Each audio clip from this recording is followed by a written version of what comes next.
live. Hello, everyone. Welcome to another edition of Your Focus Driven Day with Lyman Montgomery. I'm your podcaster. Boy, do we have a tremendous show today. One of the things that has really been on my mind as we talk about what's been going on with the pandemic all over the world is how are people able to pivot? And how are people able to make adjustments in their life? And that's what I want to talk about today. We have a unique panel of what I consider to be the best of the best that are here. And one of the things that I really enjoy about doing these podcasts, and we're doing actually a video podcast today, is to allow the experts to share their experiences out there in the field and what they've had to do to adjust. And so I want to go ahead, and we're still waiting on one guest, but we're going to go ahead and get started. Go ahead and bring up our guest here. We have with us Dr. Leanne Harris, Mr. Michael Thissen, Chris Doc Reid, a relationship coach, Jill Schimmelpfennig. Jill, forgive me if I messed up your name. She studies Chinese medicine, acupuncture. Dr. Leanne Harris is the vice president of nursing and also the chief nursing officer for Ohio Health. Did I get that right, Leanne? You got it right. Thank you, Lyman. All right, thank you. And so I'm going to go ahead and let everyone pretty much introduce themselves, tell a little bit about who you are and your kind of story of dealing with the coronavirus, your education. Just take about a minute or so so the audience can have an opportunity to get to know you. And we'll start with you, Dr. Harris. Thank you. Thank you, Lyman. And thank you for having me today. Just a little bit about myself. I live here in Columbus, Ohio. I have a doctorate degree in nursing that I got from ODU in Norfolk, Virginia. And as far as the COVID-19 is concerned and the impact that it has had, we've been very, very fortunate here in Ohio, particularly in Central Ohio. We have not been in the similar crisis that you've seen on television in some states like New York. So we've been in a very, very fortunate situation. However, we've had our fair share in Ohio. And it's just been by God's grace that the organization that I work for, we've had some real success stories, not only with our patients, but also with our associates. And we take great pride in keeping people healthy and keeping them out of the hospital, quite frankly, at this point, at this junction. Okay, thank you. Welcome, Dr. Harris. Mr. Thissen. Yes, Lyman. Thank you for having me. I'm a respiratory therapist, registered respiratory therapist, and I've been that for 20 years. I've worked in a broad deal of areas. I've worked in ER, trauma. I've done home care. Currently, I work in a sleep lab with sleep disorder patients, and we're closed basically right now. I am on a waiting list, or basically a list that the medical board sent out saying, hey, if we need you, can we get you, and where can you work at, what time can you work? Fortunately, and as Dr. Harris said, we're in good shape here in Ohio so far, so I haven't had to show up for anything like that. So. Okay, welcome, Mr. Thissen. So glad to have you here. Staying safe. Chris Doc Reid, how you do, my good friend? What's up? As you know, I call you my big bro. So yes, Christopher Doc Reid. I'm a relationship coach.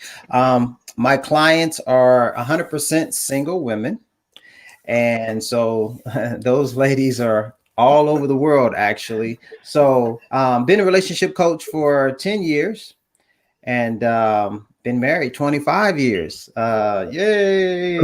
You know what I'm saying? That's a big deal. Pat myself on the back. Okay. And my wife too. So as far as my clientele, in terms of what they've been experiencing as far as the pandemic is concerned, when you're talking single women, I think isolation and loneliness comes into play. Because it's one thing when, okay, you want to be in a relationship and you got your girlfriends, you can hang out, you can go to church, you have all these other outlets. But when you stuck in the house, and it's just you, and maybe you got 3 or 4 or 9 cats, I don't know. But at the same time, that creates a struggle. And then, you got more temptations because you got exes wanting to come back, and they want to tell you how, if you need their services, they always there for you, where they're an ex for a reason. Okay. Right. And so, Thank you, Chris. Sorry, I didn't mean to cut you off here. We have Dr. Marlon Twyman. Dr. Twyman, man, it's been a while. So glad that you're here. We're doing introductions right now. Just go ahead and introduce yourself. And in our tradition, Nihamasi Fu. Yeah, Nihama. Marlon Twyman. I'm out of Dayton, Ohio, as a family physician, board certified with family practice. Been in the Dayton area for about 30 plus years, and known Lyman probably about that same amount of time when he was a youngster. But I'm pretty much dealing with this broad spectrum family practice. So all the family practice, except for delivering babies. I don't really see too many pediatrics because I have a pediatrician in my office with me. So pretty much from 18 years old all the way to over 100. Okay, thank you. Also, we have Jill. Forgive me if I mispronounce your name, but I'm going to give it an attempt. Jill Schimmelpfennig. I know I just butchered that name. It's fine. It's Jill Schimmelpfennig, but Schimmelpfennig, thank you. Schimmelpfennig. Yeah, I'm a licensed acupuncturist and traditional Chinese medicine practitioner. My clients, I haven't been seeing clients in person hardly at all for the last couple months. Most of them I am seeing through Zoom appointments and doing more and more Qigong, which addressing more of like psycho-emotional issues right now as opposed to physical health issues with my clients. And that's definitely a thing right now. What else, Lyman? Anything else I should mention? No, that's pretty. We're just doing introductions right now. I'm going to bring in Carlene and Miss White to introduce themselves. They're our special guests. And so we'll start with you, Carlene. Coach Carlene, Benjamin Dennis. Hi, I'm Carlene Benjamin Dennis. I'm a spiritual life coach, and I'm here out of New York City. Yeah, just tell us a little bit about how you got started as a life coach. How I got started? Well, after being a stay-at-home mom for over 15 years, I decided to pursue my passion as a woman of God to assist and help primarily the body of Christ, women that was stuck trying to figure out what the next stage in life would have been, and to add that added support to get them from where they are to where they need to be. Awesome, thank you. And last, definitely not least, our other special guest, Yvette White. Welcome. Good evening. I am Yvette White. I am a speech language pathologist. I have been in private practice for 20 years, and I've been a speech therapist for over 25. I service birth until the end of life. Since COVID has showed up, I've basically provided online services for the schools. I continue to do home health and long-term care services. The major effect that it has had would be with the employees that I hire. So I am paying for a platform now, and that would be the major impact that is having right now. We want to talk more about that. We want to move into our first segment, and our first segment is the effects of the pandemic on healthcare. And this discussion is primarily for those that are in the healthcare. And the first question that I have is for you, Dr. Twyman. And what's the difference? Because we hear a lot about COVID-19, coronavirus. Is it different?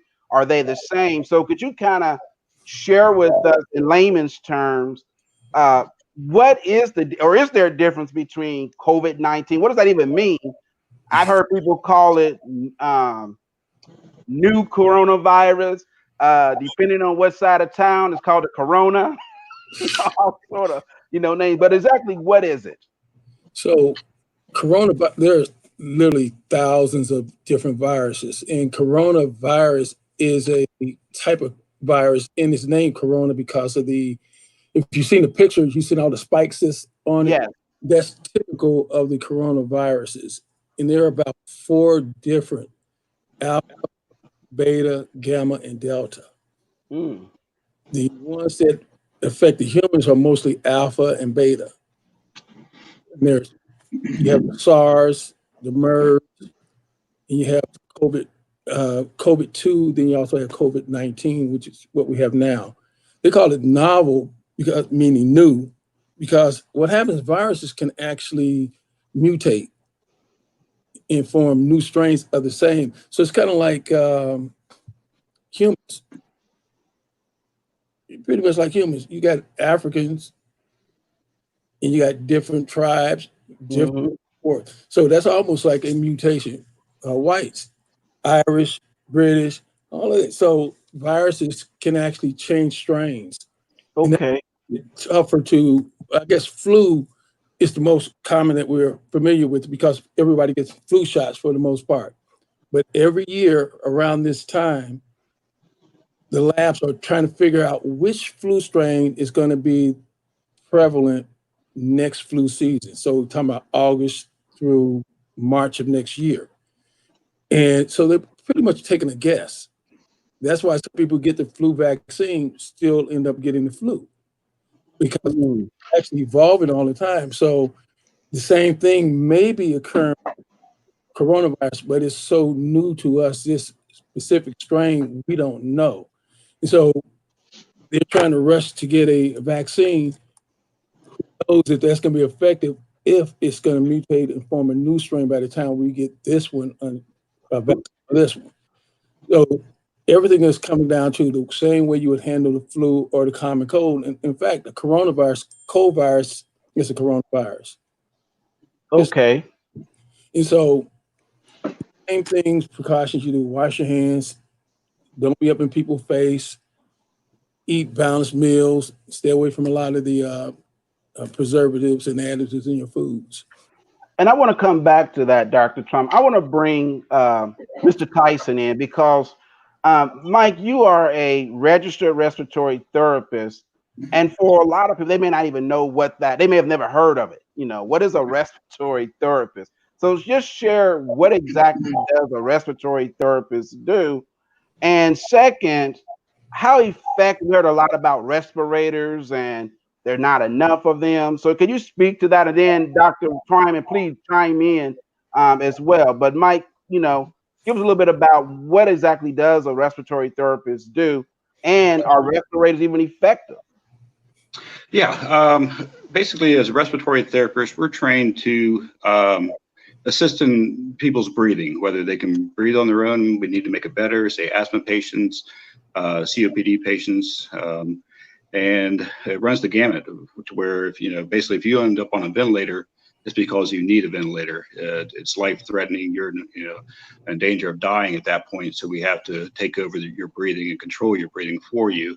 And the ventilators, like I say, you hear a lot about them. They're very specialized machines. They're very expensive machines. So it's not something that, you know, you got to stockpile in your hospital that's, you know, gathering dust. It's just not cost effective to do that. So that's why we're running into shortages where, you know, normally you might have maybe say 40 ventilators in a hospital, but now you need 100, and you know, you're scrambling to get them. And they are effective. With this new virus, though, you run into problems that are hard to manage with a ventilator. Okay. Just from the physical standpoint of the patient and what the machine can do, there's some issues there. That's usually why the mortality rate, I've heard, 80%, 85%, somewhere around that ballpark. It'll be interesting to see how that plays out as time goes on. But that's why you're hearing a lot of high mortality rates, where it's just the patient's condition that isn't manageable at that point. It gets so bad. Got you. Mike, I'm sorry, go ahead. Go ahead. In general, before COVID, say, let's take a year or so ago. Yeah. About how many ventilators would your hospital, a typical hospital, tend to have? It depends on the size. You know, I've worked in some of the major hospitals, Mount Carmel here in Columbus, Grant here in Columbus. You know, you might have a Mount Carmel was a little bigger as far as the ICUs go. We had a SICU, CCU, MICU, those places. We had a lot of ventilators. I'd say we had probably 80. On Grant was a little smaller. We had basically an ICU, a trauma step-down ICU, and a CCU. And we probably had maybe 40 or so ventilators there, maybe 50.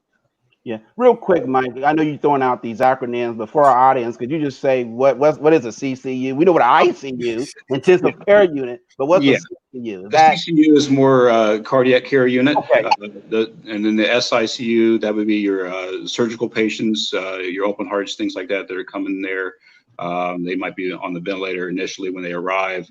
And but those are what they all stand for, just different specialties specialized to you. Yeah, because I was sitting there going CCU and Leanne, we both hold the same degree. I'm thinking, is that continuing care? And I want to bring you in, Dr. Harris. Dr. Harris, we hear a lot about a shortage of PPE, personal protection equipment, masks, gloves, gowns for that matter. What has been your experience? Because you oversee, how many nurses would you say you oversee or supervise? Well, in the environment that I'm in right now, I'm in a critical access hospital. Okay. So, in some of the areas, like bigger cities, New York, that sort of thing, they are having significant shortages. But in the state of Ohio, I've got to give kudos to Governor DeWine and Dr. Amy Acton because of their quick, swift action and shutting things down in the state of Ohio, and really, I hate to use the word forcing, but highly encouraging people to stay at home. It flattened the curve for us in Ohio. Yeah. And because it flattened the curve and because they encouraged people to stay at home, we were not getting those droves of people who were sick coming into the hospital. We were getting our fair share, but nothing like you saw in some of those other states, which by them doing that, it allowed us to be able to conserve PPE. The other thing that they did that was really beneficial was they had hospitals, the Mount Carmel's, Ohio Health, which is who I work for, and Ohio State, all came together and agreed, we will not do elective surgeries unless they met a certain criteria. Right. We weren't going to allow anybody to be harmed, lose a limb, be in danger. But if it was an elective surgery that could be put off, it was put off. And so what that did was it conserved PPE. Because I didn't have to take you in the OR, I didn't need to utilize that PPE. So we were able to use it for people who were sick with COVID-19. So in Ohio, we were extremely, extremely fortunate. The other thing that hospitals did was they got innovative. At Ohio Health, we have an entire innovation team, and that's all they do is think of how to innovate. And one of the members of our innovation team happened to be married to a gentleman who worked at Battelle. And through their conversation at home, they started a relationship. And Battelle then began to say, hey, we can sterilize some of your PPE. Those N95 masks that you hear people talk about, they put together a sterilization process at Battelle. So in Ohio, we were able to be on the front lines of receiving that technology, thus sparing our PPE. And now that technology and that ability to sterilize certain types of PPE has now spread across the country and is available to others. So, and our nursing staff have been creative. If we had a patient who was on a ventilator, what we would do is add extension tubing so that the ventilator, because a lot of times it's alarming, but the patient may not require attention. Or the IV pump is beeping, but the patient doesn't require attention. So we used cams and technology to be able to talk to our patients, identify that the need is not for them personally. And then because of the extension tubing, we had the vent and the IV pole outside the door so that the nursing staff could manage the care of the patient, reset alarms if necessary, and not have to don that PPE to go in the room. And now we've utilized PPE unnecessarily. Also clustering care. Mm-hmm. If you're going to go in and provide. I want you to hold that thought, Leanne, because I want to bring Carlene Absolutely. And because she's right there in New York, and it's an interesting contrast because Ohio seems to be on the forefront. And I remember being a native of Ohio, now living in Indiana, of saying, wow, why is the governor shutting down when Indiana was still open and other places was open? And I remember him saying, it's not a suggestion, it's going to happen. And I think they Right. even went around and took all the basketball rims down and everything. Carlene, you're there in New York, a native of St. Lucia. You've been in New York 20 years plus. You don't look it, but about at least 20 years, right? So it's safe to say over 20. So it's safe to say you're a New Yorker. Okay. Yes. What has been your experience living in New York? We see the broadcast with Governor, Cuomo pleading. The subway, I believe, was shut down last week to clean. There's the homeless problem. My brother was actually there, like Martin in New York, got deathly sick. And I'll talk about that a little later. And so what has been your experience living in New York, the epicenter of this pandemic? Truth be told, New York is very different right now. The city that never sleeps is actually sleeping. In fact, now the natives are getting a little bit restless because we've been in quarantine for about 9 weeks. And our governor has been doing an exceptional job leading and getting this crisis under control. If you personally haven't lost someone, you know somebody who has lost one or two people in the crisis. Because of the nature of New York City, we're very densely populated. And as a result, this virus spread very rapidly. I don't know if you've ever taken a New York City subway. It's an experience. You're like basically like a sardine in a can. Everybody is breathing on top of everybody. And at the end of the day, the way we live, we were basically a hotbed for that to happen. And I believe that a lot of the death toll could have been avoided. Number one, because of conflicting reports coming out about the nature of the virus. A lot of people were not taking it very seriously. There was delays in closing schools and closing down the city. So people were just going about their daily lives. And then by the time we shut down, it was a little bit too late. It had taken over the city. Yeah, I want to bring in Yvette. Yvette, Miss White, we're call you Dr. White. I claim it, yes. We heard as far as the schools, shutting down the schools, and a large part of the service delivery as a speech. Can you explain the difference between a speech therapist and a speech language pathologist? Or are they one and the same? Or are they different? First of all, well, for clarity. So it's really based upon when you graduated, if you call yourself a speech language pathologist versus a speech therapist. Okay. Typically, the school therapist is called, a speech therapist, even though she's a speech language pathologist. Yeah. But if you only say speech therapy, it leaves out the language portion. And so we deal with everything from the chest to the head. So oftentimes, I don't have a speech problem. No, you have a language problem. And so that's why it's important to include both of those in there. Okay, thank you. So what has been your experience having employees, because you have a team of therapists or pathologists, excuse me, that work with you, that you are in? How many schools are you currently in? We service about 11 schools. Okay. In Indianapolis or outside of Indianapolis as well? In Indianapolis only right now. Okay. Yes.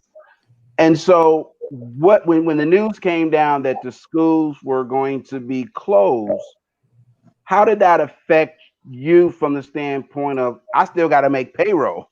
Oh, yeah. Well, I still have to provide services. Yes, immediately I felt a sense of stress and anxiety.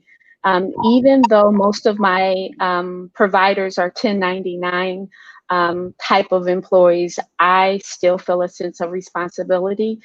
They have families and children that they are responsible for. So prior to the actual shutdown, I was emailing the administrators at the school, letting them know that I provide online services. I've done it in the past. If this is the platform that we need to go to, I am ready and we can make it happen. Wow. It seems like you were being innovative. It seems like Dr. Harris, you had innovative team. Dr. Twyman, what changes have you and your staff had to make from what was considered business as usual? Okay. I actually belong to a physician-owned group called Primary Physicians, and we're in about 8 to 9 locations. So we had to mobilize the entire system in terms of going to telehealth now. We actually, and before all of this happened, you really didn't do telehealth because you really wasn't getting paid much for it. Right. Didn't want to pay for it, you know. Now all of a sudden, okay, we'll pay for it even on the phone. We don't even have to video it. It's going to be the same cost that you would get in the office, right? So that's changed. And I think that's going to be something that's going to stay around COVID-19. Okay, thank you. But Thank you. I want to transition. I'm sorry, go ahead. We actually have 2 separate entrances. So we have a sick entrance and we have a healthy entrance. And so we're observing, we take temperatures, everybody who come into the facility. The waiting room is now in the car. So they call in, let us know that they're there. And once their appointment is, they're ready to come into the office, they're escorted. Hands have to be in the pockets. They need to have a mask on. And then we take them to the room. And same thing, we check out in the room, we escort them back out. Wow. It's amazing how that has changed. I want to transition now to talking about the effects of the pandemic on the economy. And Jill, I want to bring you into this conversation because you're and I want to keep you as well, Miss White, because both of you technically are in the people touching business as well as Absolutely. you, Mike. And so, Jill, you know, working as an acupuncturist, you're also my personal acupuncturist. How has this pandemic affected your business since social distancing is in place, and how have you had to adjust? Well, I've seen a couple clients who really needed treatments for specific things over the last couple months, and then so I use a mask and take precautions and lots of hand washing and all of that. But more of my clients I've been seeing through Zoom and doing the telehealth as well. And that's actually something that I feel like will continue for a while. I don't think this is going to necessarily, I think that we're all going to be shifting and there's not going to be a going back to normal. It will be like the new normal going forward. So yeah, I'm just adjusting to that. And, but people miss touch. That's a very therapeutic aspect of it. So I'm missing touching them as well. Like, so I'm not sure quite how that will look, say 3 or 4 months from now. Thank you. Thank you. Dr. Harris, you know, as far as the whole notion of Ohio being further ahead than some other states, what have been some of the concerns outside of that your nurses have communicated with you? Yeah. You know, are they feeling this sense of, man, you know, go ahead. You know, when economic concerns or just concerns in general. Are they feeling this sense of isolation as well? You know, I think what I've seen from our nursing economic staff, as well as concerns in general. Okay, sure. What I have seen from a number of our nursing staff, and you know, quite frankly, you would initially think, gosh, it's for their own health and safety. But that's not really what I'm seeing. There is so much concern for the patient. And, you know, for the patient and for the welfare of the patient. This virus is brutal. And so the level of concern that our nursing staff have for the survival of their patients is just tremendous. It really is. there's concern, I think, from the nursing staff's perspective on, their families, their own personal families. So I'm in here dealing with a COVID-19 patient, and then I've got to go home. And so just wanting to make sure that you're taking all, necessary precautions so that you remain healthy and that you're not bringing that home to your families. There is an economic concern also for nurses because we did not get the surge that we anticipated. There are nurses who work in particular environments that are not working as much. And so some organizations furloughed people. I'm fortunate. I work for an organization that was in a good place financially, and we chose to keep our people whole and have done so for the last 2 months for those who had to work from home or stay at home with no work. So we were really fortunate. Got you. Thank you. I want to switch now to talk about relationships. I want to bring in Coach Doc Reid. One of the things that we've heard a lot about, Coach Reid, is domestic violence, uptick in mental health issues with teenagers saying, I can't see my girlfriend. Mama won't let me go out the house. I've heard stories of teenagers sneaking out the window, going through the garage, all kinds of stuff that before did not happen. And so, what are you hearing from your clients about the pandemic? Well, like I was saying before, my clients primarily, totally are single women. So they're not really in relationships currently, or they're getting out of relationships that are very unhealthy. So the biggest challenge for them is the isolation and the sense of loneliness. So, and when you're talking about wanting to touch someone, there are different things that kind of help to offset that frustration, and it can create a lot of anxiety as well, because you can't get out. And then the idea of I think one of the number one fears with my clients anyway is the idea of dying alone. That I'll never find anyone. I'll never end up in a relationship. My clients, most of the time, 40s, 50s, sometimes 60s. So that's a very real concern. So when you have this isolation, this lockdown, what that does is it triggers a lot of fears and anxiety. And so, I encourage them to, maybe you can't get out and touch anyone, physically, but, you can have a Zoom meeting. You can get your girlfriends, on the call. You can still reach out to family. And I think technology nowadays, since we have that, that has saved a lot of people in terms of their sanity. Like my wife is one of them, because I'm a homebody. This for me, my schedule ain't changed. I sit right here all day long. I'm like, oh, there's a pandemic. Okay. You know what I'm saying? But my wife, she's a social butterfly. She's always gone. So she was pacing the floor and all this kind of stuff. I'm like, sit down. You know what I mean? So she's got all these different pockets of friends that she's having Zoom conferences with. So, I encourage that. She's turned our garage into a CrossFit gym because, my wife is into fitness and all of that. So she needs that outlet, so you have to find some things, because, you hear about people and families ready to tear each other apart because when they go to work, before they step in that door, they can take that deep breath, then come in, I'm home, but now there is. So maybe you got to go to the basement. You got to go, you got to find your spot. Maybe you just sit on the toilet for about 10 minutes. You know what I'm saying? Just get your mind right.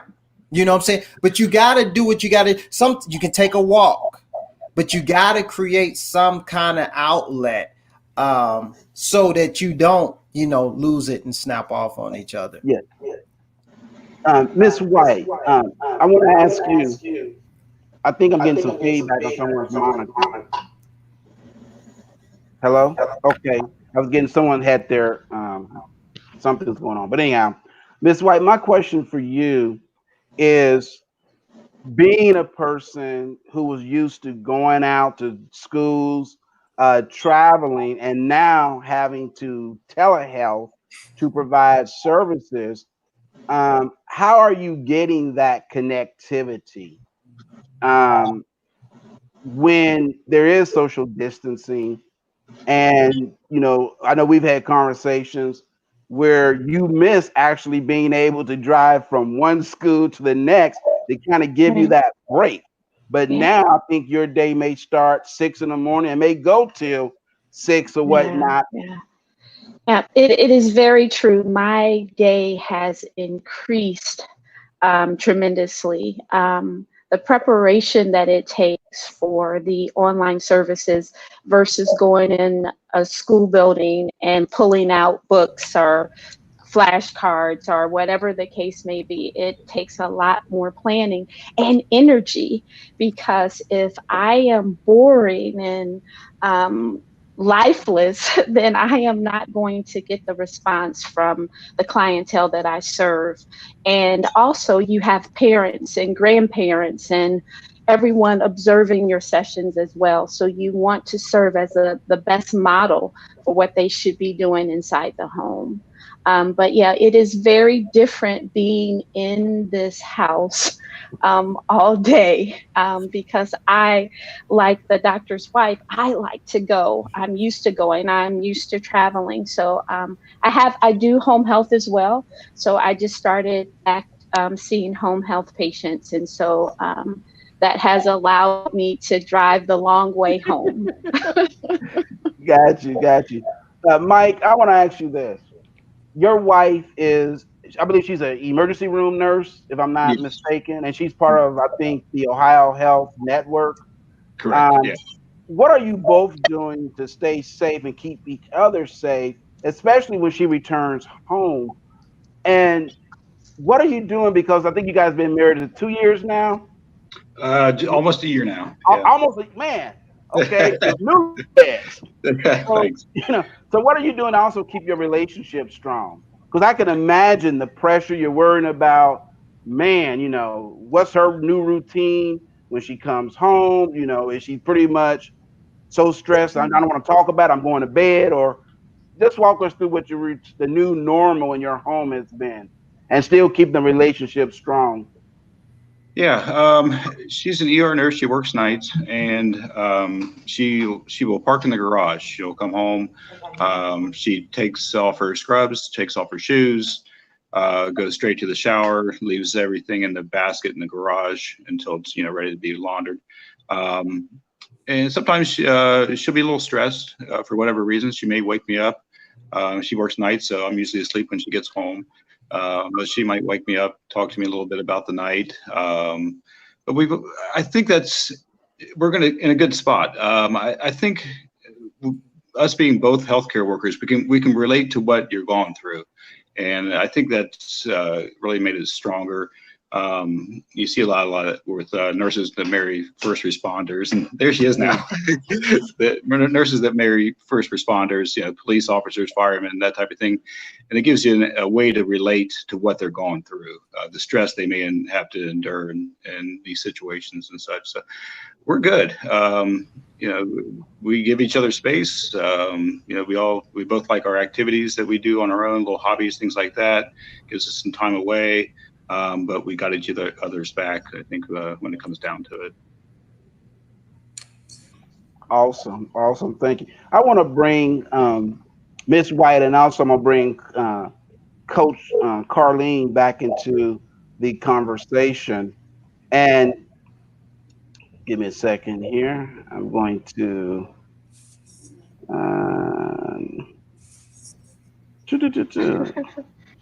All right, and I'm gonna take out Doc. I'm gonna put you in the green room for a second, okay? Normally I have my assistant, but he's furloughed. That's my son. So he busy, like, Dad, I ain't got time to do all that. And so did I bring her in? No. Okay, let me bring in Carlene here. There you go. Okay. This question is for you, Coach Carlene. As a life coach living in New York City, You've talked about what it's like living there, but my second question that I want to ask you is, how has it affected your family's relationship? You know, you got, I think you have a son home from college. You have a daughter getting ready to leave for college. Um, actually, Husband's working, normally in the city. He's working now from home. actually, my space has been invaded. I'm used to everybody being out of the house. So now that my son had to finish his first year of college at home, my high schooler has online classes, and my middle schooler is home. My husband's been working from home. It's been pretty good. I can't complain. We actually like each other. We're very intentional about laughing a lot, despite the chaos that's going on the outside. We tend to take this time to spend quality time together. So whether it be having family dinners, playing games, watching movies, we have now had to create an atmosphere where it's not doom and gloom. I know you're missing your friends, but at the end of the day, I like taking advantage because, in my mindset, you only have your children for a limited amount of time before they go away to college and you lose them. So I'm the mommy that is sucking up every moment that I can with them. So it's been pretty good. The girls have been fighting off and on, but then that's normal. They're sisters. Um, once I keep saying, once there's no blood, I'm good. There's no blood, all right. I could go back into my room and take care of my business. But at the end of the day, it's been pretty good with my family. I can't complain. Okay, thank you. Dr. Harris, um, like yourself, your son is very, very active in sports. I believe basketball and other sports, but primarily basketball, correct? Yes, primarily How, basketball and lacrosse. right. And lacrosse. I couldn't think of the other. I knew it was another one, lacrosse. How has he had to adjust? I'm going to ask you the same thing, Yvette, Miss White. How has he had to adjust to not being able to play sports? And I understand your son also, Miss White, is on sports scholarships, correct? Correct. And Yes. very active. I think your whole family is active in sports. Yes. You yourself was a volleyball, correct? Yeah. Played Volleyball, volleyball basketball, many, many, many many moons ago. so a sports family. So Leanne, so Yes. how's he adjusting? Not being able to. Actually, you should ask me how I'm adjusting. Yeah. Yes. He has Yes. readjusted my pocketbook, my wallet. Oh. Unfortunately, because of, you're right, he is very active and into sports. So he has now a full gym in the basement. Spent a lot of money on what do they call? He told me he had to have Olympic weights. I had to buy a weight bench. I had to buy weights, and he's really big into basketball, and I had to buy a basketball hoop. So, all of the things that he was being supplemented in school and, with his coaches and in AAU, when that all ended, I had to put something in place so that he could feel like he was, getting that energy, burning that energy, but it burned a hole in my pocket. But it's worth it. It's worth it. I got a quick question. I was teasing Miss White about this. Is that I used to brag that my food bill was right around $150 to $200 a month, right? Since we've been on lockdown, I checked my bill. It was $400 and something last month. Yeah. Yeah. So I have 3 sons, and so like you, one was on a basketball scholarship, so he came home early.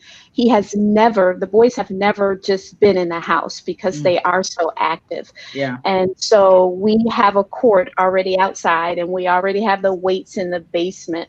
The major thing is I am allowing him to dribble in the basement. That never would have happened. Yeah. Before. Yeah. And I looked up one day and I had about 15 boys in my backyard.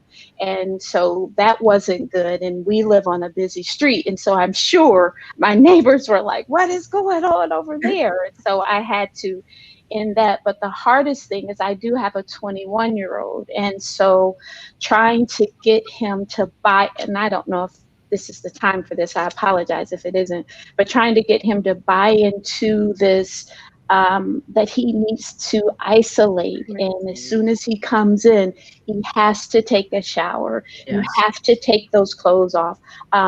We've had multiple intense conversations regarding this. Yeah. It's difficult. Wow. I want to bring Dr. Twyman back in and also ask Jill. You know, we've heard Leanne, Dr. Harris talk about having to shift, pocketbooks being hit. We've talked about, Miss White and her son, saying, wait a minute, 15 kids in the backyard and all this. One of the CNN report, I believe Chris Cuomo, had the coronavirus, self-isolated, was at home, and unfortunately, I think his wife ended up contracting the coronavirus. And he thought he was doing everything. So from a medical standpoint, and also chime in as well, Dr. Harris, what should we be doing? My mother, as an example, said, are you spraying your mail with Lysol when you get it out of the mailbox? I'm like, Lysol? What? I had not heard that before. And so how much of this is actual, there is a benefit to doing it, and the other part is just old wives' tales, hysteria. There's no proven effectiveness to some of the things you're hearing. I've heard people say, well, if you get sage and put it around your body and I hadn't heard that. I hadn't heard that. I hadn't heard that one. Not doing the sage thing. Yeah. Yeah. So Dr. Twyman, really, from a medical, what should people be doing when they come home? Do you take your shoes off, throw them in the, how long does the virus even stay on clothing or mail? Well, pretty much it can live about a couple of hours, but on the safe side, you may want to say 24 hours. Okay. Super conservative. Like, okay, it's gonna be 24 hours. So you shouldn't be wearing the same clothes every day anyway, right? You should be switching. But me personally, I've always had work clothes and outer work clothes. Always done it. The only time you would catch me in my work clothes if I had to do something when I'm coming home from work. But I've always done it because I never want to be bringing stuff like that out into the community. So the only thing I get is from my office into my house and take stuff out, but never rarely out in public do I spread stuff that came from my office to anywhere, unless I got something to do coming from the office. But the big thing is for people to understand that just like the flu, if you treat it just like you do the flu or common colds, there's a good show, one of the Bernie Mac shows, when he showed how he caught a cold. See that episode? I remember that one. I mean, that's just classic of you're gonna get it. The fortunate thing is that unlike the flu, coronavirus don't seem to spread as fast as the flu. Because last year, 34 million people got the flu. And only 34,000 died. But if 34 million people get coronavirus, you're looking at over 1 million people dying from it. Wow. So it's serious. But if you really look at numbers, we'll say, okay, you look at the numbers, probably gonna end up being like 1% of the people who get infected gonna end up dying worldwide. It'll come out to something like 1%, but we don't know who that is, and it's a taxing on the system. On the system. And Mike could probably tell you, a lot of people could probably survive this if we had the equipment and the resources to do it. But you just overwhelmed the system, and people who could have made it didn't make it because too many people. It's kind of like a mass casualty. If you have 100 people and your ER can only handle 20 or 30, there's 70 people that may die that didn't have to die. Didn't have to die. And so that's what the big thing is. We don't have enough resources to handle 5% of the world getting COVID. And that's what the estimate is. It's estimated probably about Wow. 5% of the people who actually get it, get exposed. So you're talking about 95% people not. But if 5% of the world gets it, that's almost 40 million people. No, 400 million people. 400 million people. That's a lot. So That is a lot. it's serious in terms of, and it's easy to get under control. That's the problem. It is easy. Keep your hands clean. Making sure the thing, one of my pet peeves is people walking around with gloves on. I mean, they had gloves on. You're taking your gloves from your house to your car, to the bank, to the store, to wherever. So everywhere you've gone, you actually have the potential. And I tell people, do this. Take some flour and put it on your hand, both hands, and try to get as much of it as you can, but then see what your trail is leaving. And that's the same potential you have for when you're wearing gloves around the cities. You don't need gloves on. You don't need gloves because all you're going to do is spread wherever you're in potentially to somewhere else. And let's say the corona only going to last about 2 hours. How many places can you infect in 2 hours if you don't take your gloves off? Wow, that's powerful. That's powerful. That raises another question, and this is for both my brother Tyson as well as Dr. Twyman. Why is the pandemic affecting people of color more so than other ethnic groups, and why are the death rates so high? Last I heard, anywhere from 60 to 70% mortality rate for people of color, poor people, and it's just like, man, I heard one person say, when white people get the cold, man, we get the flu. It's like, gee, where's the relief in all this? And so, could you, either one of you, speak to that, of why populations of people of color tend to have a higher mortality rate than the general population? Dr. So Twyman. when you go back, it's interesting. We're going to be talking about pre and post, pre-COVID and post-COVID, right? But pre-COVID, African-American men, life expectancy was the lowest in the country, followed by African-American women, white men, white women, Hispanic men, Hispanic women. Hispanic women actually live longer than everybody in the country, except for Asian. If we put Asian in it, Asians live longer than anybody. So when you start talking about a population that's already leads in every disease category, all the cancers, cardiovascular issues, hypertension, diabetes, obesity, we already lead in those. Then the education deficit, a lot of studies show that education makes a difference. The higher educated you are, the longer you're expected to live and the healthier you tend to be. So when you come in that way, now you got something that's aggressive and that can attack you. You're already vulnerable. So now it don't really have to be that bad. It's just the thing of you're already at a disadvantage from the health disparities already. So when you put something like COVID in here, people running around, oh, it's a conspiracy. They're trying to wipe out all the black folks on the planet and all this. No, it's just that we're less healthier in general than all the other populations. And so when you put something that's severe like this in the picture, it makes it looks like we're more susceptible. We are more susceptible. And it looks like our death rates are higher.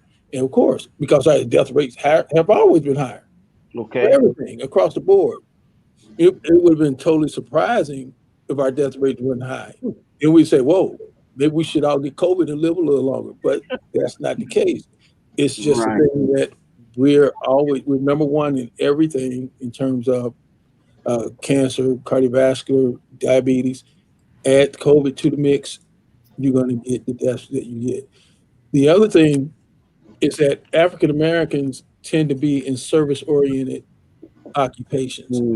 It's what all of us here. I mean, we're in service-oriented businesses. And so that means we're in contact with the general population. And so when you put, now you got a population of people who are the sickest people, but they come into contact with the most people. African Americans in general tend to be more social. We like to be in groups. We like to be around each other. So you add that to the mix.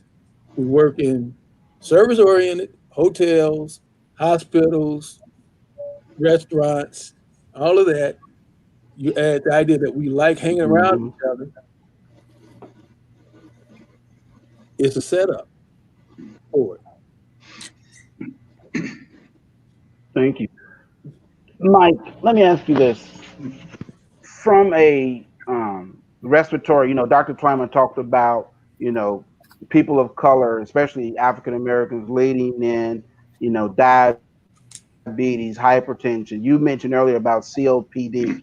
In your practice, as far as working in the sleep lab, are you seeing a disproportionate number of African Americans and I like what you said, Doc, it's going to be sort of like a epidemic pandemic discussion of pre-corona versus post-corona. So were you seeing like more disparity in the numbers of African Americans or people of color with sleep apnea or other types of sleep disorders? Not really. With sleep apnea, it runs everybody. It tends to be a little bit higher among males, maybe, it's maybe a 54, 46%, versus women. But don't really see, at least in my experience, any disparities in, race, I think. Okay. Thank you. Well, that may be something that maybe we can say, man, we don't lead in that, but men actually we lead as far as men. In that area. I want to switch now and talk about finances. And Jill, you are in a unique position because you still have small kids at home, right?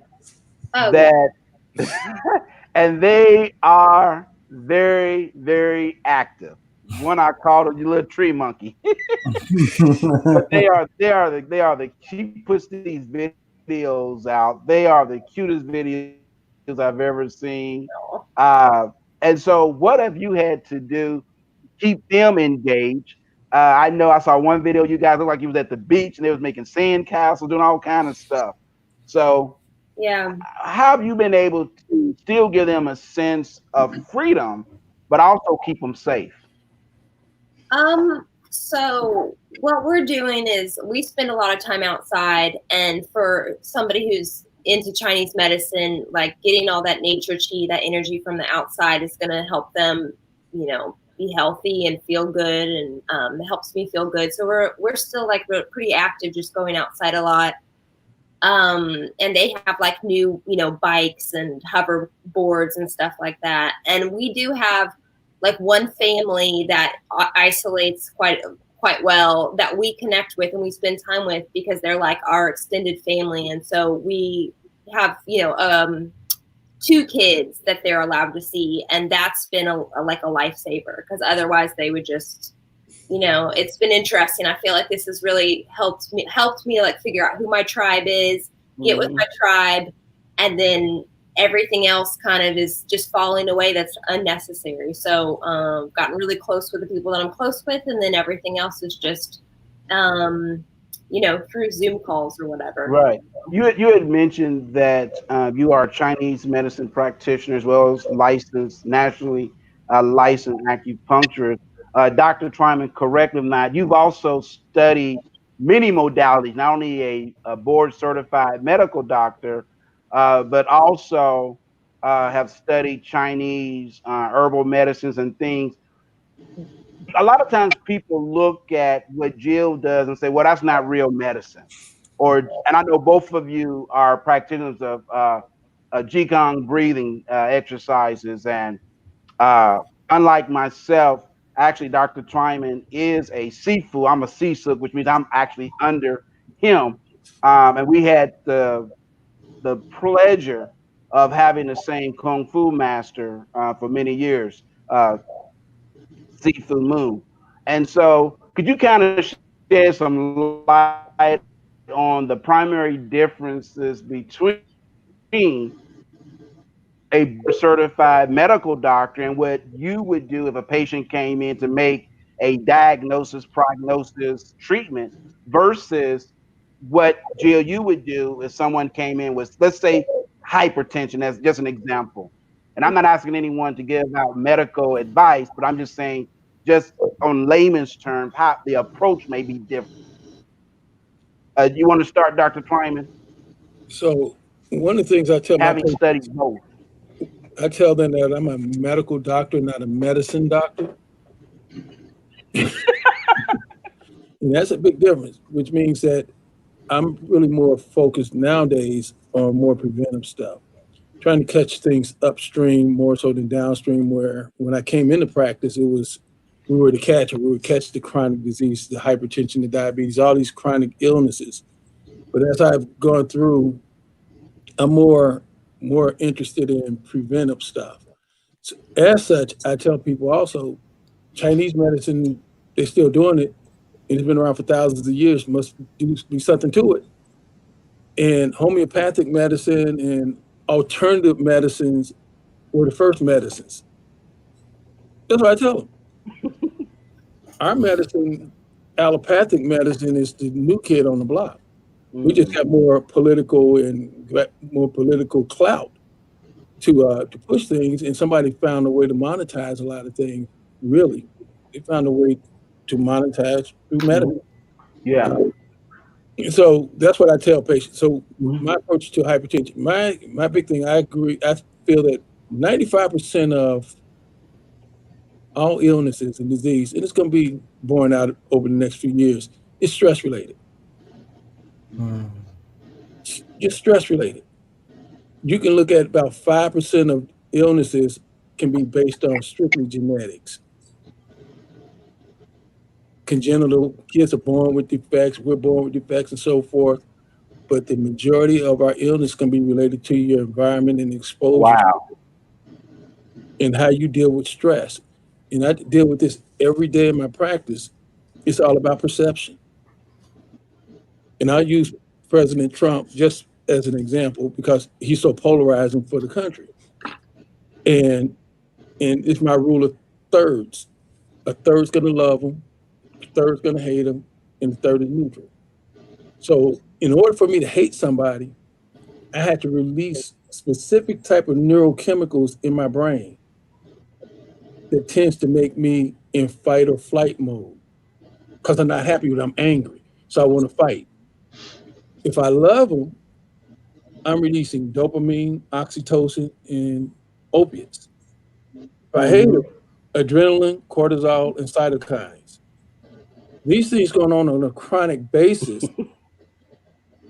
is a setup for me to have high blood pressure, diabetes, obesity, all the what we call civilization diseases is mainly just stress related. And all this can be proven. So when you're going to get doing, go ahead. Yeah, I was gonna say, Jill, as an now your dad is an actual board certified medical doctor. You grew up in a medical family. Doc, I think your father still practices medicine, and you took a different route to take more of a natural, I hate the word alternative, but a different path, but you're seeing great results. I know I've had tremendous results with lower back pain since I've been a patient of yours. Matter of fact, Dr. Twyman, you may remember this when I came to you many years ago, and I said, every time I eat a hamburger, man, I feel like lethargic. And you said, stop eating it. I don't know if you remember that. You like, look, man, it's simple. I ain't got to give you no pill. And so I want to get your take on that because I was expecting him to run a ton of tests and give me a pill or a shot. He just said, cut it out. And that was, been 16, 17 years ago. So Jill, same situation. A person comes in with hypertension. I know you're not against medicine, but what would be some of the advice or remedies that you would suggest to help deal with the stress or even their hypertension, as an example? Right. So depending on how it presents, it will be different according to the person. Hypertension won't be treated like across the board the same way. It will depend on what their constitution's like. But there's always a psycho-emotional aspect to it in Chinese medicine. Western medicine uses stress, and we'll talk about the science involved in positive or negative emotions. And Chinese medicine will correlate the different emotional states to different meridian systems and organ systems. So we'll take a look at what kind of emotions they're dealing with the most, and then try to create some way for them to bring that back into balance. And so they can use Qigong or breathing exercises or herbs. And a lot of it's just about awareness. The clients that come to see me typically are the type of people who take responsibility for their health. They're not looking for a pill with me because they've already tried that and that didn't do it. So they're like, okay. So they're typically the type of people who also want to have some agency in their healing process. Okay, good. I know one of the things that we were talking about a couple of weeks ago, and then we were talking about SAD, seasonal affective disorder. And one of the things you said, if people just could stand in front of their in front of their window, open up the window and get some natural sunlight. Another thing you talked about is grounding, taking your shoes off and just reconnecting with the earth. Now I wasn't for that, but there is something to it, of course, being grounded and reconnecting with the earth and getting those and also clean eating. You talked about limiting preservatives, Dr. Twyman. I know that, Jill, we've talked about this, that a lot of it about the diet, the preservatives, the dyes, the saturated everything. We eat, instead of eating small portions, we think, if we don't have a platter for a meal, then I remember my mother saying, clean your plate because some kids starving over in Africa or something, And so now this has a financial piece to it. And that's why I want to bring the six of you excuse me, five of you on this panel, including myself. Doc Reid, what has been the financial burden that your clients are facing right now? We know that you deal primarily with single women. They're in their 40s. Are they dealing with layoffs? Are they pretty much secure? So has there been any financial concerns that they've had that they may have shared with you as a result of the pandemic? I would say my clients specifically have been very fortunate in that area. A lot of my clients, because I deal with a lot of empaths, are nurses. They're in the medical field. So right now, nurses some of them are getting, they're more than their fair share. So yeah, I would say, because if they were probably dealing with it financially, probably wouldn't be working with me, because they'd be like, I can't afford you right now, doctor. So, but you know what? But let me tell you this. I have had one of the best months ever in what I'm doing financially. I mean, because if you're self-employed, it's always, and it can be. But for me, and I'm like, okay, what's going on here? And so when you talk about stress and and that, and like I said, my clients, they can't get out. So now they feel more of a need. And two, sometimes you can be conveniently busy. I don't have to deal with all these issues because I'm a workaholic. I'm always ripping, and I'm going into church. I'm on 30 committees. I work with the sorority. I'm doing all kind of stuff. Now you got to sit your behind down. Okay. And you got to deal with a lot of stuff that you have suppressed. And now it's coming back up. And so now they say, okay, I need to talk to somebody. I need to deal with some of the issues that I've been pushing down. So, you know, and when we get into a lot of your thoughts and your belief systems, how that impacts your fears and how you deal with anxiety. So, yeah. Awesome. Coach Carlene, as far as the stress and everything, and then I want to come back and ask you this question about couples break up due to finances, Doc Reid. But I want to ask you, Carlene, as far as a spiritual life coach, what has been some of the financial concerns that your clients are sharing with you as a result of maybe they're being laid off or they're in the service industry? So, what are some, or maybe their expenses have gone up because they're paying more like I am for food and internet bill. I had to increase my internet because everybody is on, my son is gaming online, Netflix is running all these other devices, and I'm trying to work and everything. So what are they sharing with you? They're from a spiritual standpoint, they're concerned financially. They're trying really hard to keep the faith and praying and hoping that the city opens up after the 15th of this month and they could get some income coming in. New York City is a pretty expensive city to live in. And so when you say that your food bill is $400, I'd say to you, well, mine is 800. Pretty much. Rent is expensive, and though they've put rent on hold and they've tried to put mortgages on hold, there's day-to-day expenses. You still got to pay your telephone bill and your light bill, and a lot of people are getting, I would say, anxious. There's a very high level of anxiety because they really don't know, will I have a job to go back to? It's everything is up in the air. Not many companies got the small business loans to keep them afloat, that if they were home to be able to get paid. So some people really, and trying to get through the unemployment office, that number and that website, I've heard clients tell me they've had to call up 100 times in one day trying to get through the number. And so you find that there's that anxiety and that uncertainty, and everybody's in a state of stress. It's like a pressure cooker. They're getting it from all ends. And all they want is somebody to say, the city's open up, you could go back to work. When do I wake up? I've heard people say, when do I wake up from this dream? It feels like they're in a nightmare, the twilight zone. This couldn't be real when there's a city closed down. I've heard people complain that it's not how 2020, when I did my vision board and my New Year's resolution, this wasn't there. I have hit rock bottom.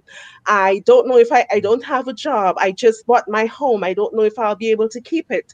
So there's a lot of anxiety here in New York financially because of the uncertainty. Where do we move from here? And even after the city opens up, do I have a job? That's a good point. And Chris, Doc Reid, I have this question specific to you, but I have this panel here to speak from your perspective, Dr. Harris, as well as Miss White. Finance are a major reason couples break up, Chris. What advice can you give to couples having a hard time due to, as Coach Carlene mentioned, layoffs, unable to collect unemployment or get through, or as Mr. Thissen talked about, the government shut down his business. We're not doing sleep labs. You are done. And if you're a barber, if you're a hairstylist, I've never seen so many shout outs to hairstylists. A good friend of mine, she was crying, saying, listen, please governor, open up the hair salons. I can't go another day looking like this.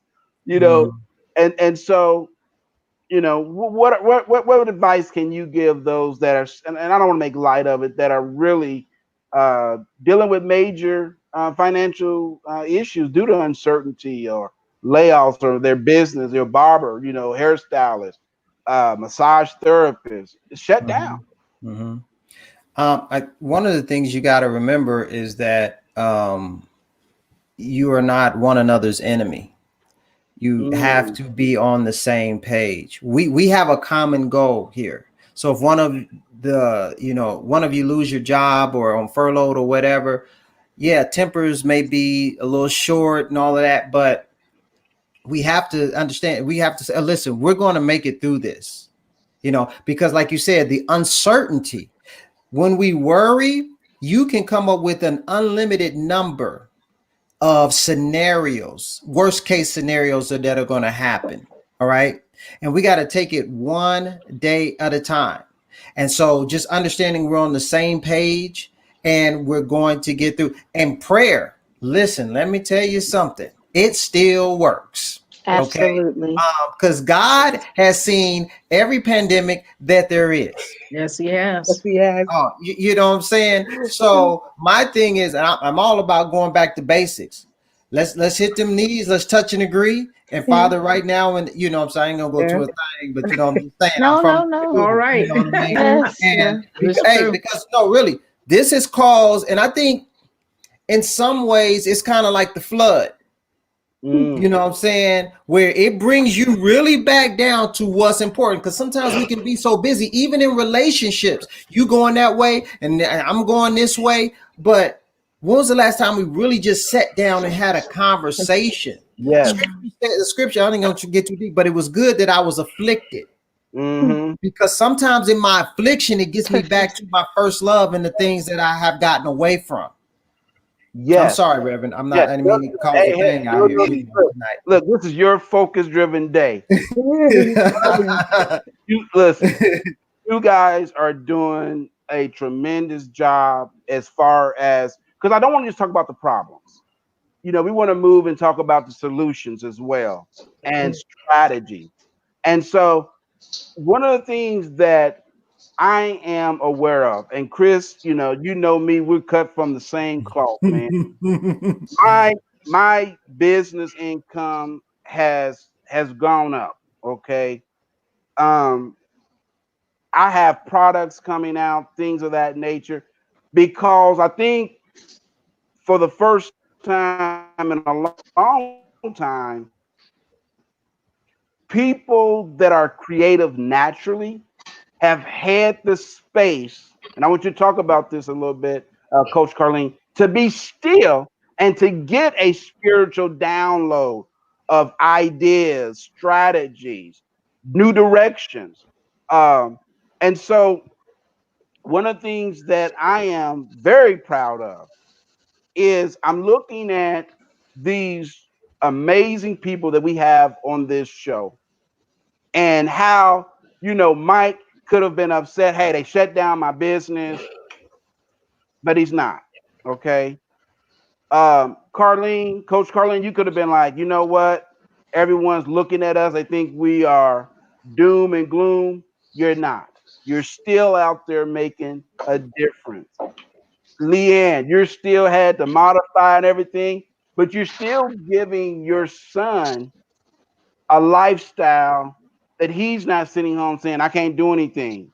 And I'm glad to hear it's more than just playing video games. They're still being active. And so I want to bring you into this conversation, Dr. Harris. Financially, how have your finances changed?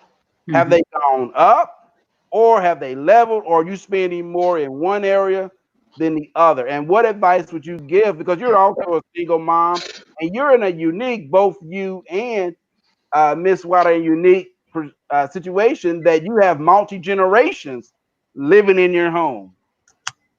Yeah. And you know what? Having those multi-generations living in the home has been a beautiful thing, and it's been a blessing. It really has, because, a lot of people out there, they're not having the opportunity to see their parents, see their mothers, see their fathers. My mother's right here with me. So I get that opportunity. So while it sometimes is fearful, because I don't want to bring COVID into the house to her. So I have to do the right things to make sure I don't do that. But I get to see my mom every day.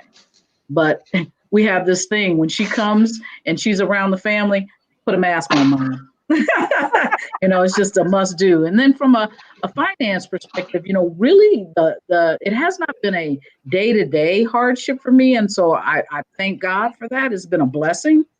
But where it has been an impact is if you invest in the stock market right now, it's been a problem. It's been a problem. So there's been a hit there, and I'm fortunate that I plan to work for a little while longer, and I'm anticipating the economy will rebound, and we'll see some differences in the 401ks and the 503bs. But yeah, there was that impact. But on a day-to-day basis, I've been blessed. I truly have. Great. And I want to bring in Mike and also Dr. Twyman back in to kind of talk about trading. Because I know that Dr. Twyman, we kind of talk about, we both have an interest in trading, as well as I know, Mike, we talked about this earlier, that you've been fortunate, you and your wife been fortunate in that you were able to pre-COVID have some finance you was able to, shelter away. And you're still, investing. I'm also a trader as well. And so is this a good time to be trading or investing in the market? And I've heard mixed views on that. And so I want to get yours, Dr. Twyman. Is it a good time, or should we just sit on our money? So it depends on what type of investor you are. I consider myself a long-term investor. So you can, in the market, I can lose $100,000 or whatever. You never lose money in the market until you take it out as a long-term investor. And if you're one of these day traders, people who like doing options and so forth, they can have a little rough time because they can lose some money quick if they don't know what they're doing. But even in down markets, you can always make money in down markets. It's the time to really buy companies that you really wanted, but you're like, that's too expensive for me. Now they're at bargain basements. And this is, when has the stock market ever not come back? It's always come back. And every wealthy person, I can't say every because you don't know. I guarantee you, the majority of wealthy people invest in the stock market. Mm-hmm. Majority of poor people don't. Exactly. One of the things that I believe in is this is a great opportunity because everything is on sale. Shares of stock that was trading at $54, you can get them for about $37 now. 20. And so I think we have to look at things different. I think the danger is what you said earlier, is that people think of the stock market from the standpoint of day trading, and I don't want to get into options and puts and all that Right. kind of stuff. That's a whole nother conversation. But just for our listeners and those that are watching this podcast, to start thinking differently, not to think from a primal state of fear where you flood the body into releasing adrenaline, cortisol into your bloodstream, but to be in a powerful state where you have the release of the dopamines, a nice little touch of serotonin, and all these feel-good chemicals that allows you to be relaxed, a little bit of oxytocin to bond and say it's going to be okay, whether that be through your faith practice, in which I am a Christian, which for me, prayer and meditation has been key to getting through this and having insights. And so, Miss White, financially, how has your finance in your home, have they been pretty static? Have they decreased? Or have you positioned yourself to go after maybe new contracts as an entrepreneur? Well, I've provided online services prior to this. So this was not a new experience for me. The greatest, I guess, advantage right now would be it's an option for other schools that were not considering it. And so I think that's an advantage that I have. Like someone mentioned earlier, our norm is different. So I don't believe we will ever go back to totally all schools having services face to face. I was on another call where we were discussing the fall and what that may look like.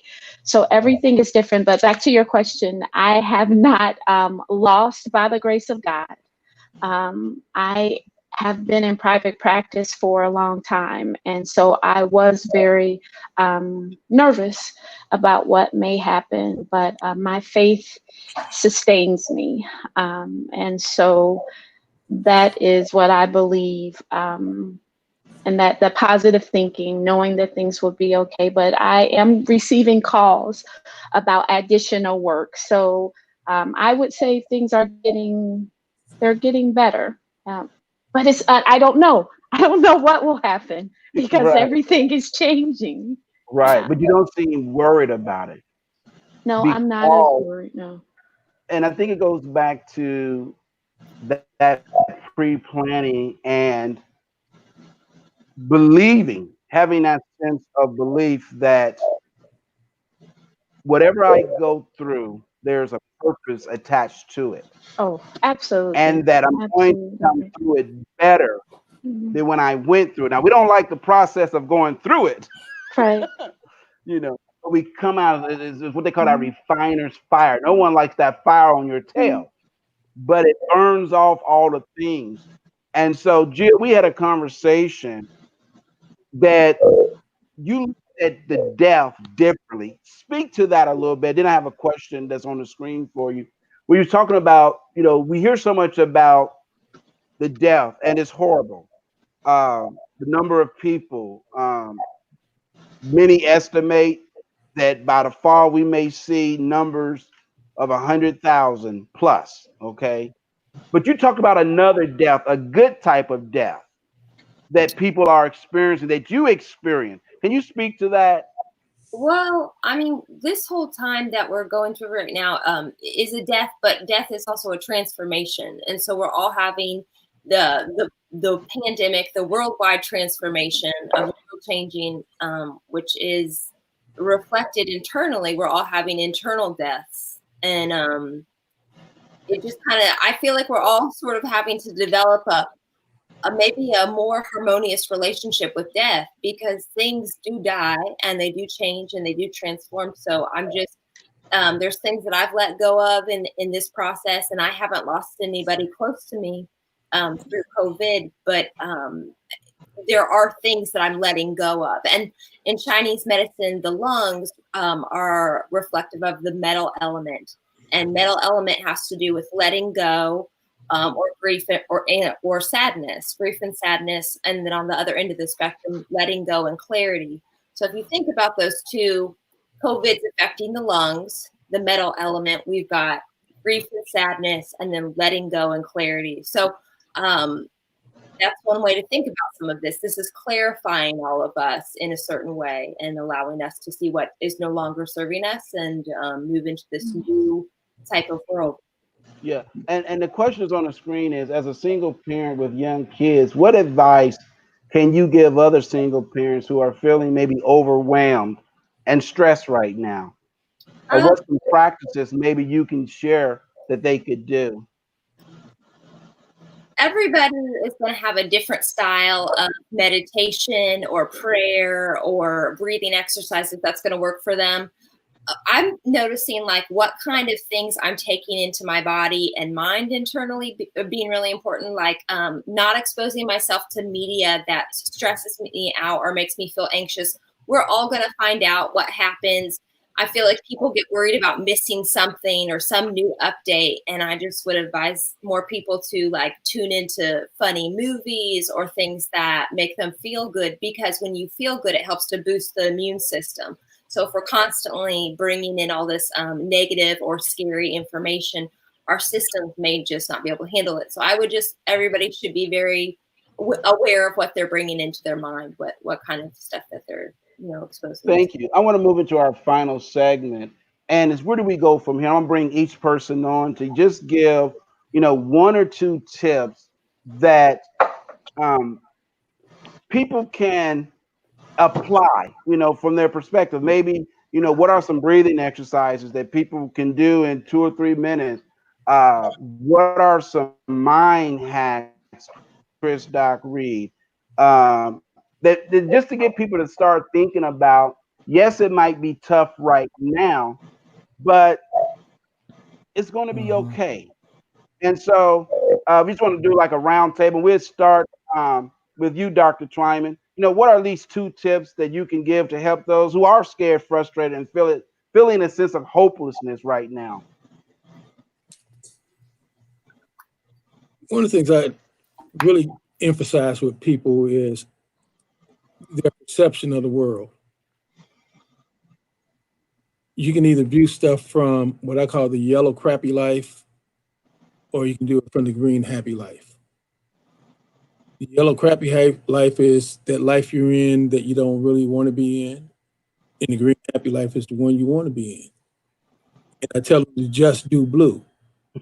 Blue is all the good, the right, the correct, the positive things that you want to be doing.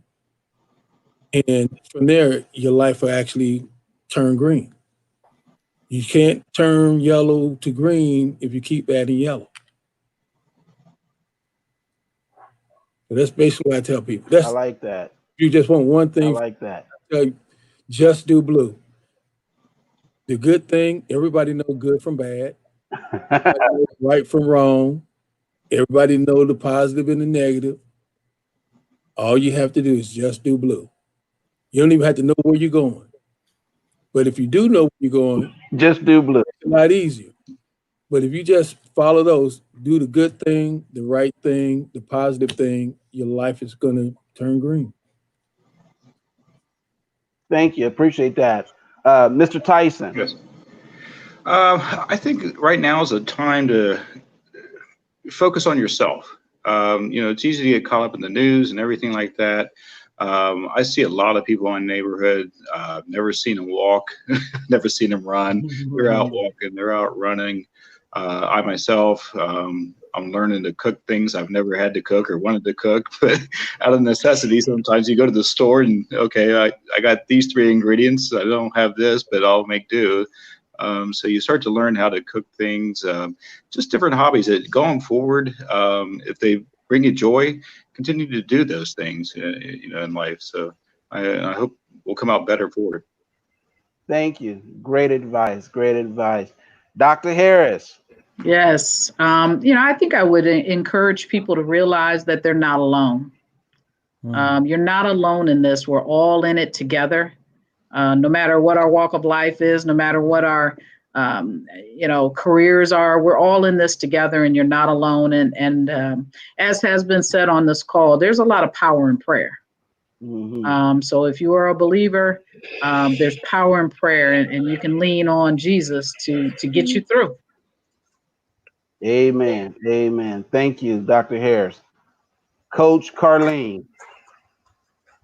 Well, right now, for my clients who are feeling hopeless, I say to them, you have breath in your body, there is hope.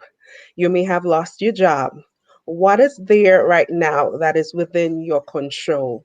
What is there you could control within your sphere of influence? Because a lot of the time we're trying to control the narrative on the outside, and that puts pressure on us. What is within your sphere of influence? Number one, we've been on quarantine for 9 weeks. You've gone into some really bad habits. Put yourself back on a schedule. Right. Get up every morning, wash your face, get out of your pajamas. Get dressed up if you have to feel good about yourself. Yes.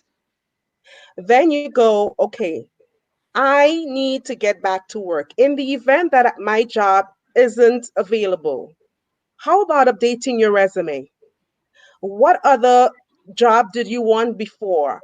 What other career path did you want to go to? It's time to assess your life.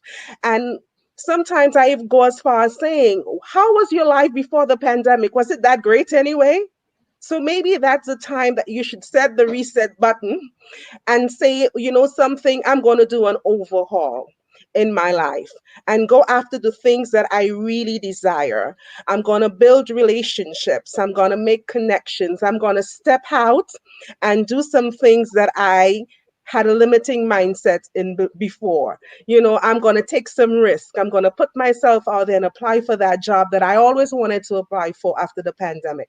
But get back into a routine is very important, because at the end of the day, you've been going to sleep at 4 or 5 in the morning. But when you come back to go back to normal life after we lift the quarantine, you may have to go back to work. Then your body will take some time to adjust, and your mindset, you have that lazy mindset, and now you're slow. So you need to get yourself back into a routine of some kind of normalcy, even if there's nowhere to go. And I would say to update those resumes. Thank you. Thank you so very much. Appreciate that. Jill. And we also have a couple of questions from our audience that I want to get to. So, Jill, what are at least a tip or two that you can give those that are feeling scared, frustrated, and feeling a sense of hopelessness right now? I think everybody's kind of already said it, like taking that internal inventory of what's important in your life and what's working, and what are things that you maybe want to let go of to make some new things that you feel passionate or inspired about, bringing that in. And then prayer and meditation, and starting your day with like a 5-minute really intentional meditation or prayer to really get connected to your higher power. That's been so huge for me, to even like eliminate some of my longer Qigong exercises and just really hone in on that 5 minutes of like, how can I get really connected right now? And yeah. Awesome. Thank you. Mrs. White.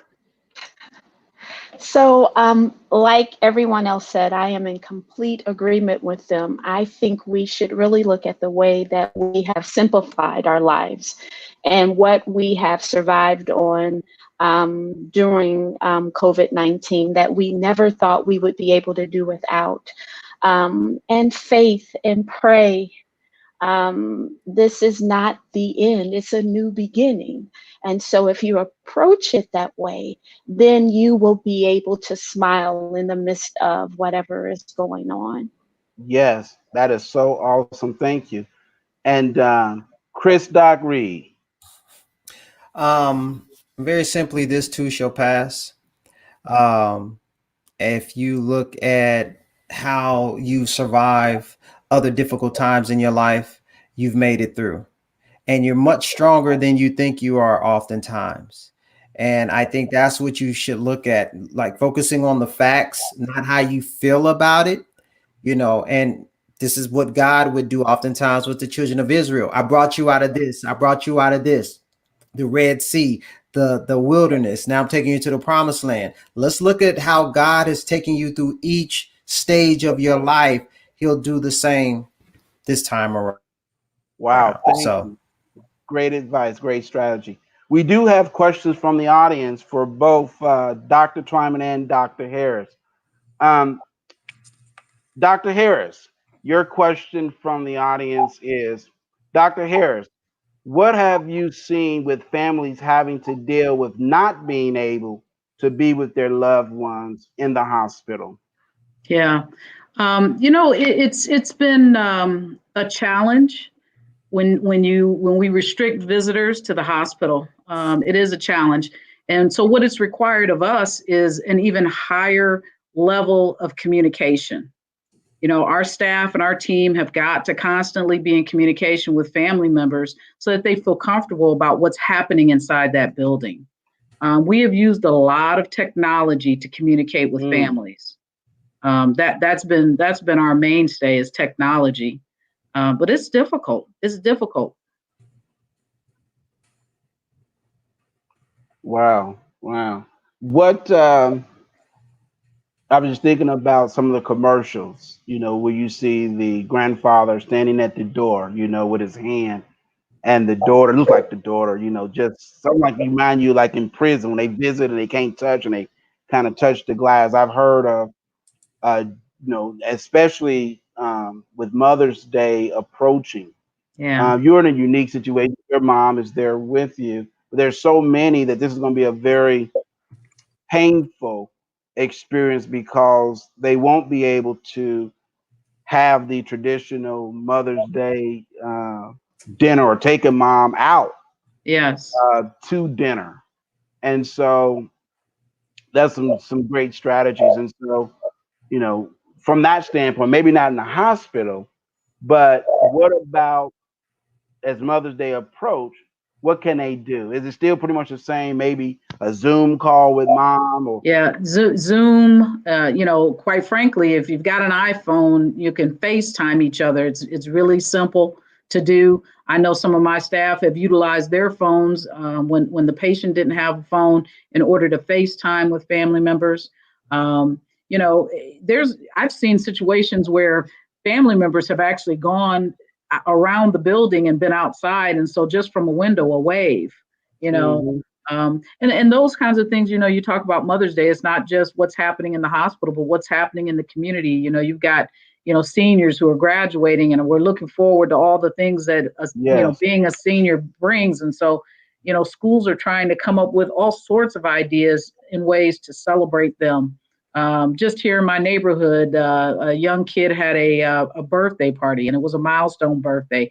And so there was a birthday parade of cars that went down the street beeping and blowing their horns and balloons out the windows and signs to just let this young person know that they're loved and appreciated. So, Awesome. you know, we're being driven, you know, like Doc said, to think differently and be innovative, you Mhm. know, on how we live our lives, because this is the new normal. This is the new normal. Yeah. And it's going to be that way for a while. Yeah, I was talking with the coaching client on last night, and they said, you know, let's face it, this is the new now. Yeah. Yeah, absolutely. It's the Absolutely. new now. And Absolutely. there's two questions actually for Dr. Twyman. The first question, Dr. Twyman, is you're correct. This person's also a trader and invests in stock markets. And the question that this person has is, should we look at trying to time the market or just invest and let it ride? But you hear people talking about, well, what's the best time? You know, do I, you know, wait on the 21st, or should I just put it in there and forget about it and let it ride? You know, there's a Chinese saying, the best time to plant a tree was 20 years ago. Second best time is today. So nobody can predict the time. Mm-hmm. And here's the thing, everything in your life is going to be on your time. You're going to have that gut feeling to say, it's a go. I can't make you do it. Lyman can't make you do it, but you have that feel to say, I'm going to do it. And that's going to be the time to do it. That inner voice of yours, actually knowing exactly what it is you're trying to do. And that voice, when it comes, you got to listen to it though, and you got to act on it. Yeah. The second question, the person says, "Thank you for saying Latina women will survive COVID, although this person has gained weight during the pandemic. What can she do and others do? Because I ain't lying, it's easy to go down to that refrigerator, man." Well, it's interesting because obesity is one of my pastimes. I've done a lot of research on it, but she can join my. Actually have a Facebook page just for women called Reset Your Weight, and I have one for men, Reset Your Weight for Men. But for the most part, I predicted that most people are going to gain at least a pound a week during this pandemic, and that's because of stress. A lot of weight is really just based on stress. So what can you do? You want to pay attention. Okay, here's the saying. It's not what you eat, it's why you eat what you're eating. Mm, It's not what you eat, it's why you eat what you're eating. that is awesome. Yeah. Why are you eating what I call basement food, which is all the bad stuff, when you can eat house food? Mm. That's what it comes down to. It's not what you eat, it's why you're eting what you eat. Wow, this has been When you great. know it's not the time. Yeah, this has been awesome. And I do have just one question for our guests here, because I always like to end on a positive note. And again, just want to go around the room for our final bow. During this pandemic, what are some of the things you have discovered about yourself or others that you didn't know before? And we'll start, so we have you up here, Dr. Harris. Sure. Thank you, Lyman. I guess first of all, I just want to say thank you for this opportunity. I don't know that it's not necessarily something I did not know about myself before. But what I am discovering is that I need to really, really focus in on slowing down. I led a very, very, very, very busy life, partly on my own accord and partly on, the fact that, I'm a sandwich gap person. So I've got family, older family that I'm accountable for and accountable to. And then I've got my son, and I'm kind of in the middle. And I've learned through this that I've got to slow down, and it's okay to slow down. Yes. And this has Yes. forced me to That slow is, down. wow, that is awesome. Thank you. Slow down. One of my favorite biblical verses is "Be still." Just No. be Be still. still. My That's mom Be used right. to say, still. "Boy, slow down. You make me nervous running around." Uh, Coach Carlene, what have you discovered about yourself or others that you didn't know during this COVID-19 season? One of the things I learned during this season is how much we take each other for granted, how much we take family, friends, and relationships for granted, assuming that they will be there. And I think one of the difficulties that we're having in families right now is they were like ships in the night passing. And now that they need to sit in a room and be together and spend time together, they're discovering they really don't know each other. And so there's a Mm, lot of friction because they did not spend quality time together. And we took each other for granted a lot. We took human connection for granted a lot. Um, I was thinking, what if it's the new normal that we can't hug each other? I'm a hugger. People whose love language is physical touch, they're right now suffering because they can't get to hug and love up on each other. And I think it's really, we need to reevaluate all those things we took for granted and realize that life is a precious gift. And yes. every day we wake up and there's air in our lungs, it's a gift. And we need to thank God once we open our eyes and we take our up Absolutely. and say, Lord, thank you for waking me up this morning. Do not take this life and this beautiful gift for granted. And do not put on hold for tomorrow what you could do today. Do not put on hold living a life of purpose, living a fulfilled life, traveling, doing all those things. I think we need to now just live more. Stop working so hard, slow down, and enjoy the beautiful gifts of family, friends, and what God has given to us in our lives. Amen to that. Thank you. Uh, Mike, Yes. during this pandemic, what are some things that you discovered about yourself or others that maybe you hadn't thought about or you didn't know before? I think a lot of it, you start to separate what's important and what really wasn't important in your life.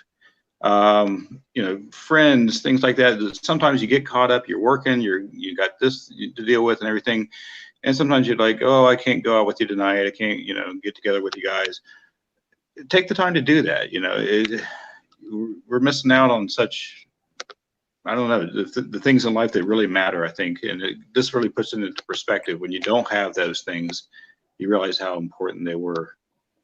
Absolutely. Thank you. Thank you. One of the things that um, is so precious to me, um, we lost a fraternity brother 3 years ago.